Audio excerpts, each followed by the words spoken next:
First of all, welcome everybody. Thank you for joining us for today's webinar titled The State of Field Service Management. My name is Peter Kim from the Zinier team, and joining me today is our speaker, Bobby Stevens. Just before we begin, a little housekeeping. If you have any questions during the presentation, just type them to the question box in your Zoom control panel. We will have some time for questions at the end. And in addition, we are recording the session and we will make it available for everyone within a few days' time. All right, now without further ado, we will turn the time over to Bobby. Awesome. Thanks, Peter. So, hey everyone, again, welcome to the webinar today. As you all probably signed up for the registered for the webinar, today we'll be speaking on the state of field service management, right? So as such, discussing the current state of field service, I think it's pretty important to somewhat backtrack and see how did we get here kind of thing, right? What led us to this moment? We obviously have been in this space for years. Some of us either as customers, some of us at software companies. But this will be a thought leadership view of the past state of field service management. How did we get to the 2000s and then eventually the current state of field service management, right? As such, we'll be spending the next 45 minutes or so discussing the state of field service and then diving into any questions like Peter spoke about. So if we're going to get started.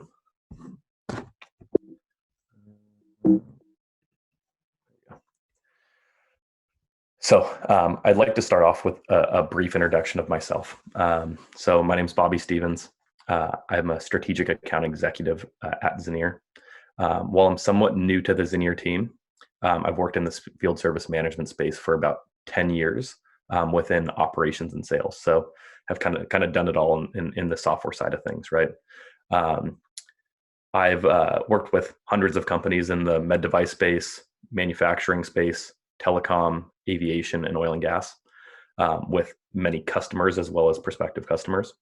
And throughout my tenure, I've helped individuals solve business issues, improve processes, and most importantly, aid in their business growth. Right? I've also seen new obstacles, trends, technologies, such as IoT that we'll be speaking about, AI, the pandemic like coronavirus, and trends in the overall market and in the world, right? So I guess lastly, you're probably wondering, why is a sales guy giving a webinar presentation like this? This is a thought leadership webinar. So our company asked, hey, who would like to speak in regards to these subject matters? I actually think this one's very important and pretty damn cool. So raised my hand and here we are. So hopefully you can take me more for a thought leadership session than a sales guy here. So actually diving into things, right? I spoke about how we're going to speak first about the history of field service management. How did we get here? We started off, let's say for all intent and purposes, the 80s, right? So the analog era. So at the time of the analog era, pen and paper based processes took center stage, right? There was no software. And while they were very cost effective, paper-based systems didn't solve inefficiencies. The speed to delivery was slow and process consistency what was lacking, right? We then, there was several companies out there that said, hey, look, these paper-based processes aren't working. In the 90s was the era of the homegrown solution. As the word alludes, companies began building homegrown digital solutions. The biggest benefit here was that software companies actually tailor-made their solutions to fit their business model, right? Fit their service processes.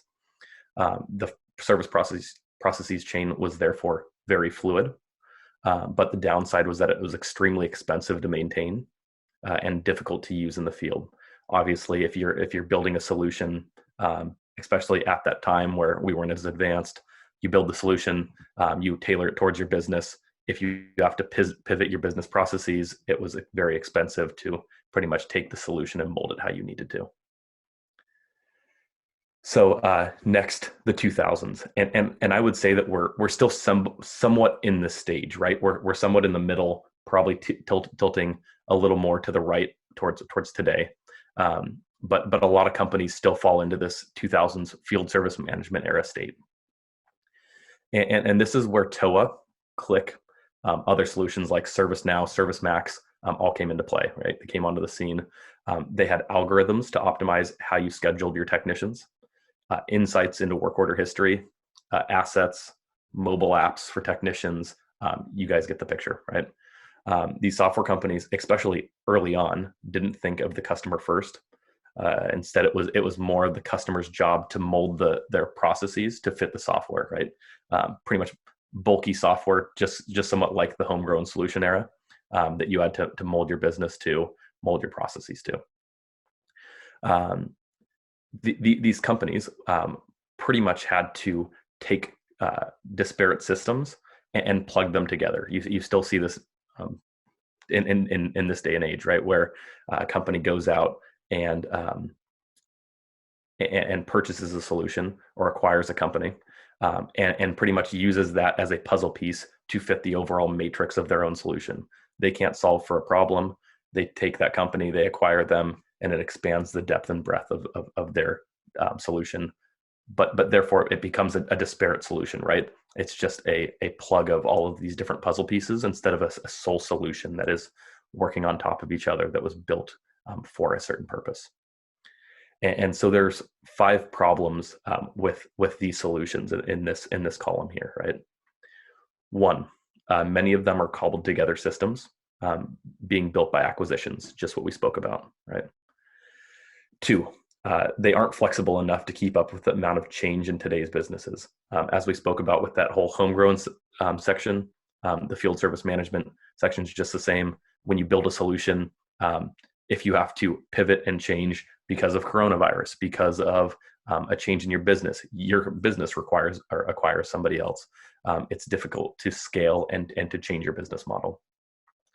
3rd, they don't provide needed operational visibility. 4th, they aren't easy to use. And this is actually a funny one. I'll tell you guys a little story. So obviously, as a sales guy, fly out to different customers all the time, sitting in meetings with them. I couldn't tell you how many times I'm sitting down with the COO of a company, different VPs of service, whoever it may be, but they actually, a lot of the time, invite technicians into the room to sit in, give their input.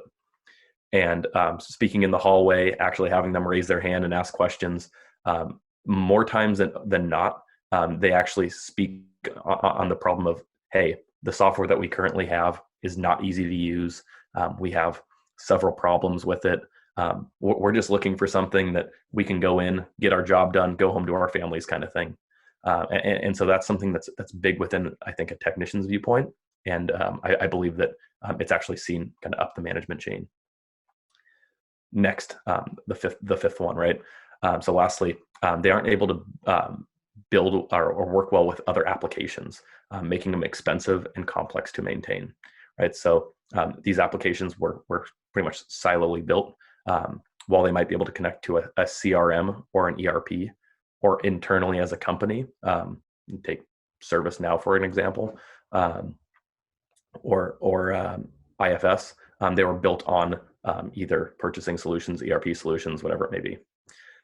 They aren't able to actually grab onto other tools for proper reporting into your company, and being able to gather all that information at once. So we've gone through the 80s, 90s, and 2000s, and now we're going to get to today, right? And so now we're in the age of intelligent field service automation.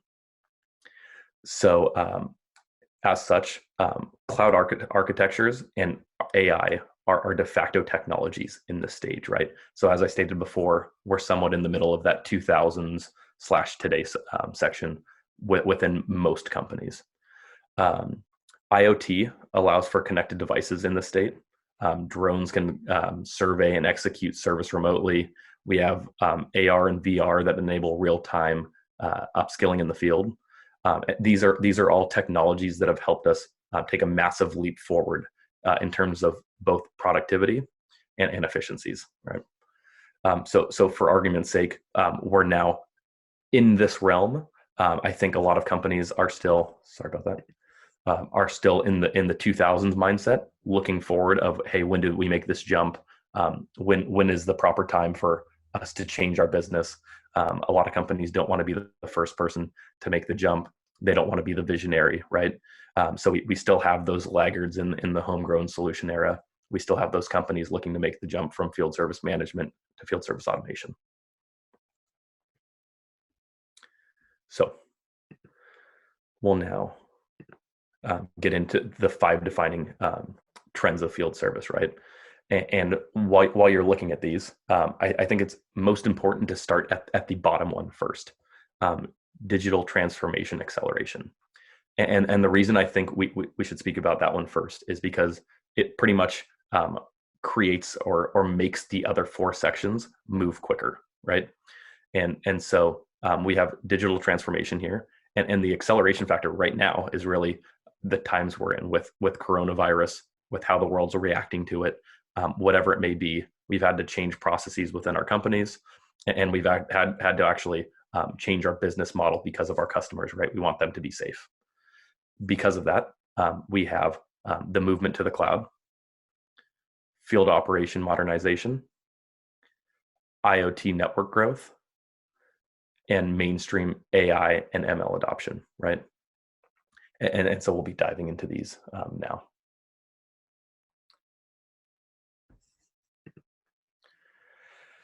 So as you guys can see on the left side of the screen, we have this quote from Stevens Research, where 77% of field service organizations are still using on-prem solutions.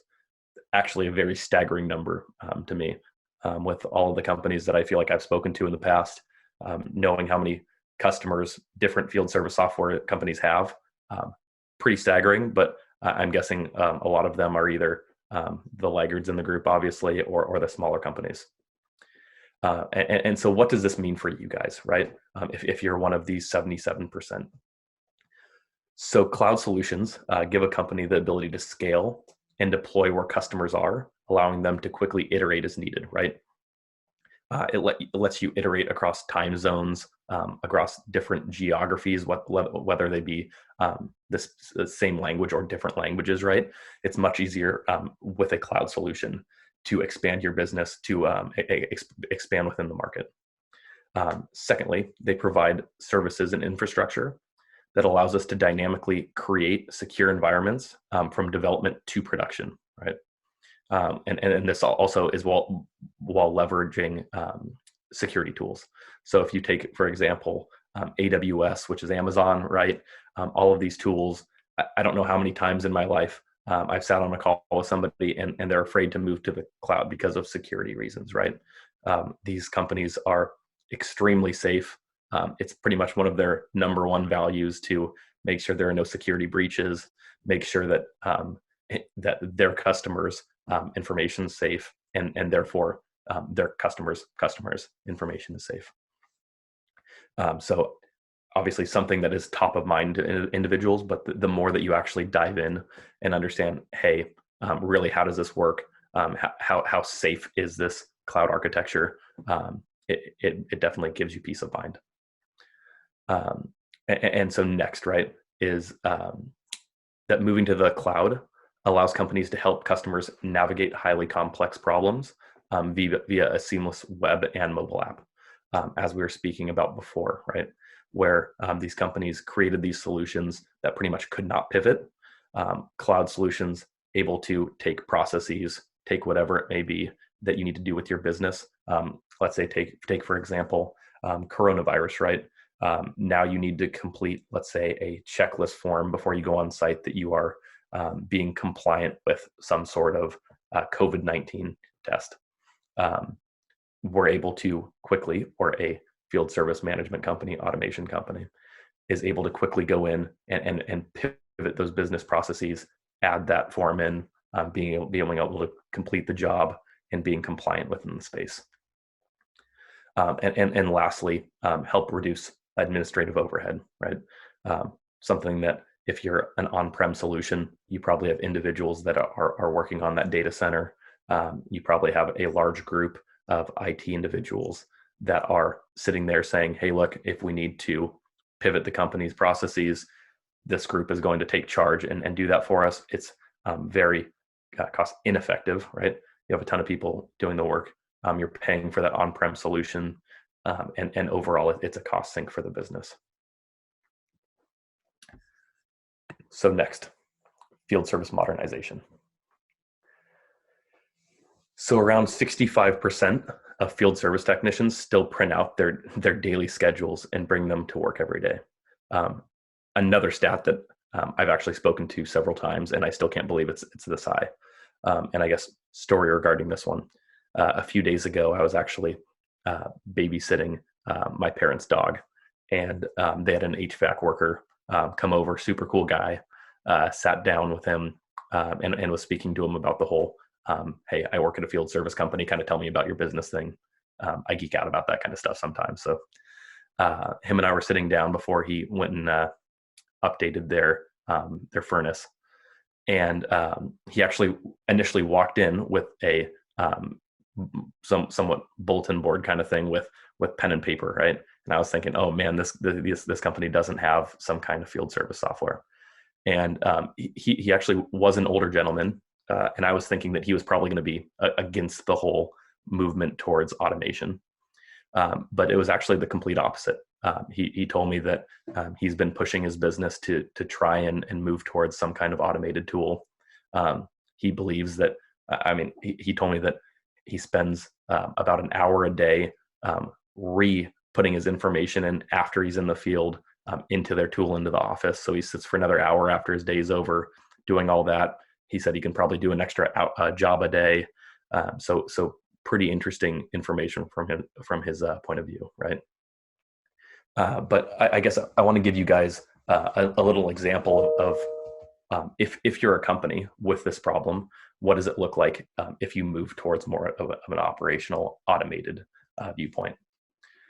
So let's take a company with $100 million in operational expenses, right? Just to make this easy. Transforming their paper-based processes to a digital workflow estimates about three different benefits that I have statistics for. One of them, an increase in technician operational efficiency by 11%. Two, an increase in back office operational efficiency by 25%, right? That's that whole, either individuals are going in and adding that information in the back office, or your technicians are going in and adding that information in. So that either frees up way more time with your whole back office crew, or it allows your technician to do a job or multiple more jobs a day, not having to do double data entry, adding that information in.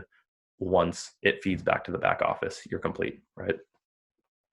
And finally, the somewhat staggering number is there's an estimated $2.1 million for this company in year-over-year benefits.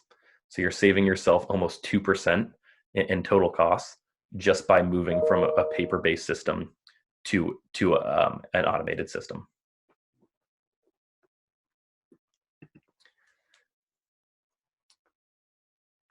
So next is IoT network growth.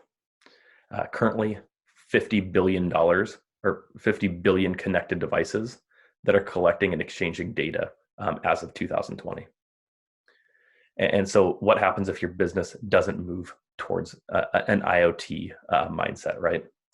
54% of enterprise companies cite cost savings as the main value driver for IoT projects. So your business will plain and simply be a laggard in the space, not being able to keep up with your competitors if you're not moving towards this IoT mindset, IoT view. Secondly, by 2021, global spending on IoT should reach $1.29 trillion. So, at least from my point of view, this shows the importance that companies believe in IoT, right? Companies wouldn't be spending trillions of dollars on something if it's not going to be the future of the marketplace, if they think that it's not important for them. And lastly, North America is expected to own 59% of the world's IoT devices by 2035. So, pretty much the point of the slide is your company going to be the 59%? which is the visionaries in the space, right? Or the companies that will shortly after jump towards the space, or will you be the 41% that are the laggards that are sitting behind, watching everyone else's companies pretty much exceed yours? Next, mainstream AI and ML adoption. So 75% of enterprises will operationalize AI by 2024. What does AI do to operations, right? I guess it's just to start is a good point of view. It can increase efficiencies within service processes, right? You can now, I guess speaking to this one or the next one, increasing efficiencies. You can now have a technician that couldn't complete their job on time. They don't even need to let the back office know. They pretty much say, hey, well, look, I'm on their mobile device. I'm going to be here an hour longer. The scheduler gets a notification saying, hey, this guy's not going to be able to complete his next job. Mike's done with his job. Send Mike. He's close. He has the skill sets, right? In that case, I mean, in the past, that probably took 10 to 15 minutes of time saying, hey, I need to call my technician. I need to see who else is in the area. I need to figure out these 5 pieces of information before I can go in and hopefully make the correct decision on who to send. Now it is an instant kind of one-click decision within the automated tool. So 2, cause a productivity increase through additional workflows. Just going back to that last point, right? You're now way more productive because that just allowed you to have 15 more minutes of time that you pretty much now have freed up because the system made the decision for you, told you who you should be sending on site instead of having to go through all of these steps. And lastly, AI allows companies to be agile in changing business processes, right? Just like we spoke about before, in the past, it was extremely difficult to pivot your business, pivot your different processes. Now with solutions like this, you don't have to mold the business processes to the tool themselves. You can mold the tool to your business processes, change the business processes, the tool can adapt with it.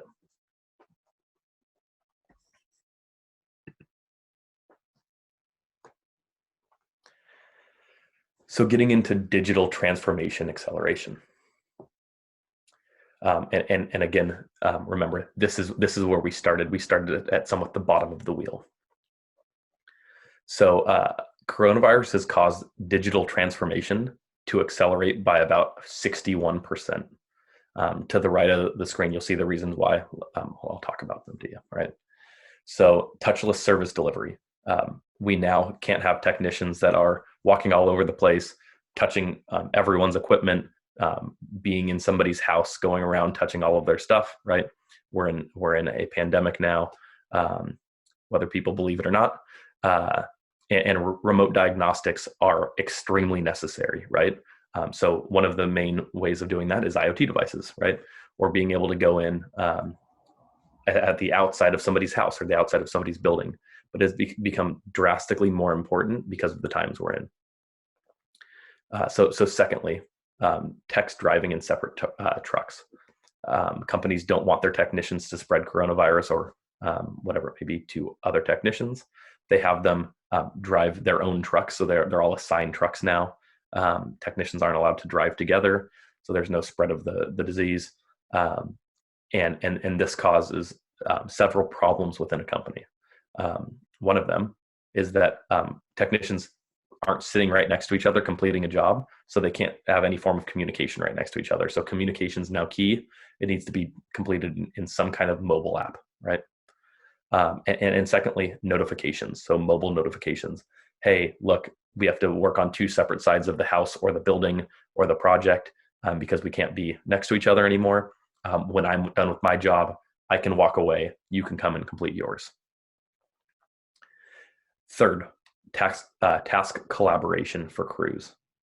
Checklists, as we spoke about before, are really important, right? Going in and saying, hey, look, I completed the necessary pieces of information available to me or that needed to be done to be compliant on the site. Dependencies are very important. Just like I spoke about before, Mike and Jim probably can't work together. They have to be in separate spots on site.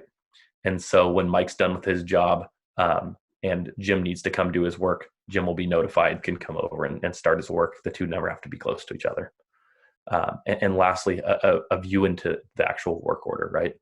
Since everyone's not right next to each other, collaborating and talking, having something available in front of you saying, hey, look, this is exactly where we are on the project. This is what's been completed. This is what needs to be completed. It is very important. Next, tech monitoring. I'm guessing I'm still able to. I live in California. I'm still able to go to the gym every day, luckily. But every day that I do go to the gym, I have an individual hold up a temperature reader to my forehead, tells me that my temperature is 96.8, whatever it may be, lets me go into the gym. Same thing with technicians, right?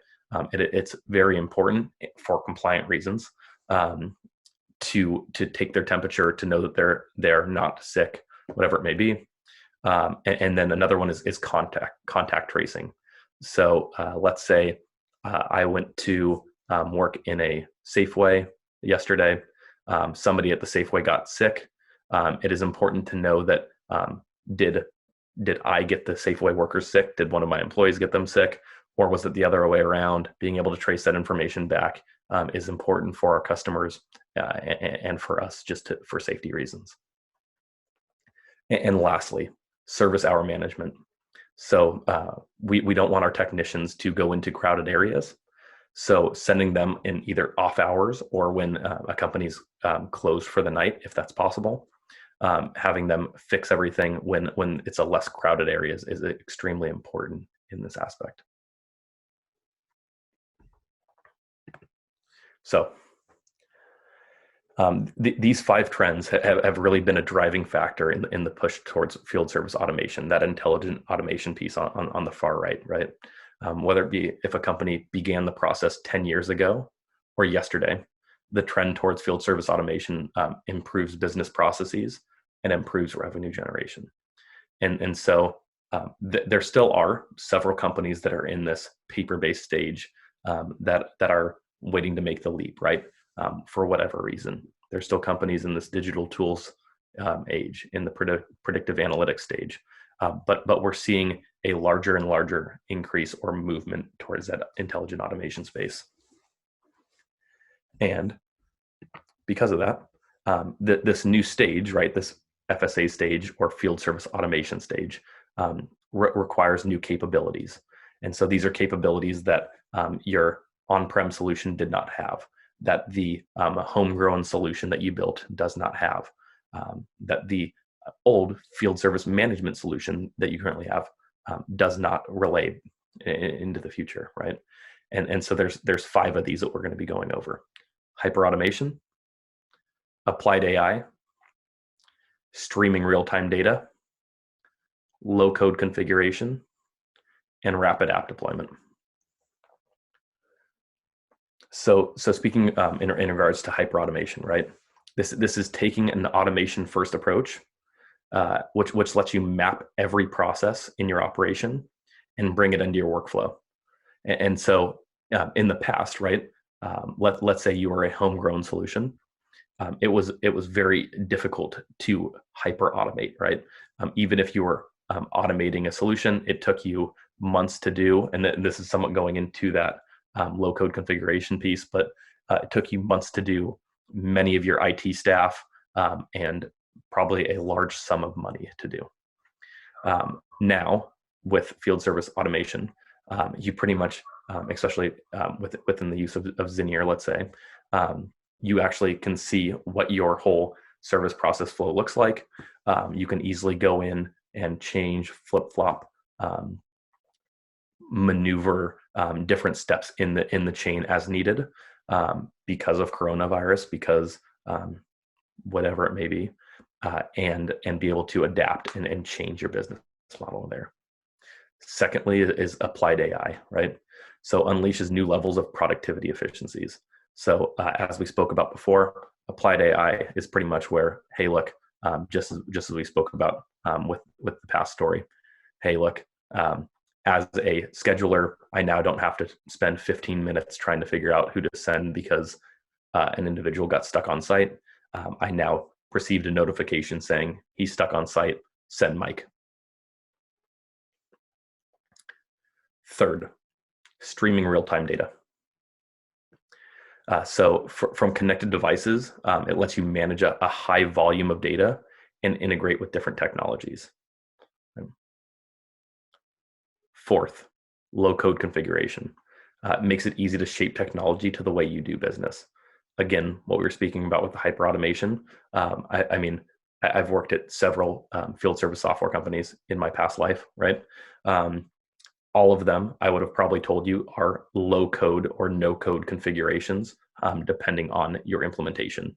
I wouldn't say that that is a false statement within any of those companies, but there's definitely a difference between low code configuration that takes a year to implement, let's say, as in the case of some of my past companies.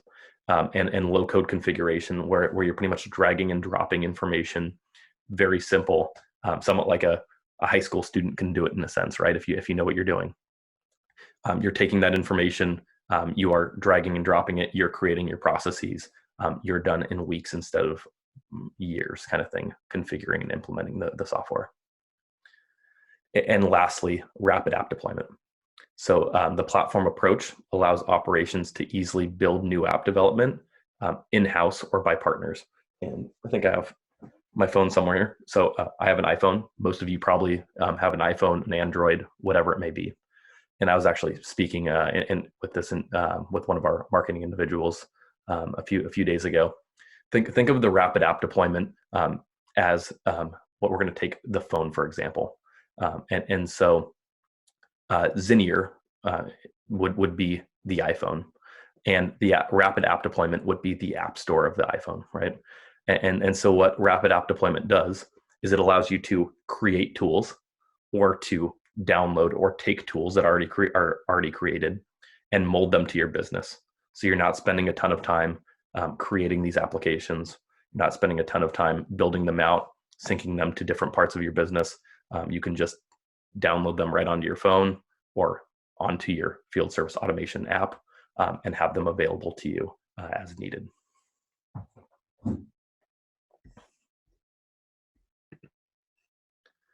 So getting into this last piece, right? Our mission as a field service company, my mission as somebody that is a leader in the space, right, is to help field service organizations take a leap forward to an automated world. I know that there are companies out there that are somewhat laggards or are afraid to move forward. I would say that it's more the case of, hey, educate yourself, see what you need to do.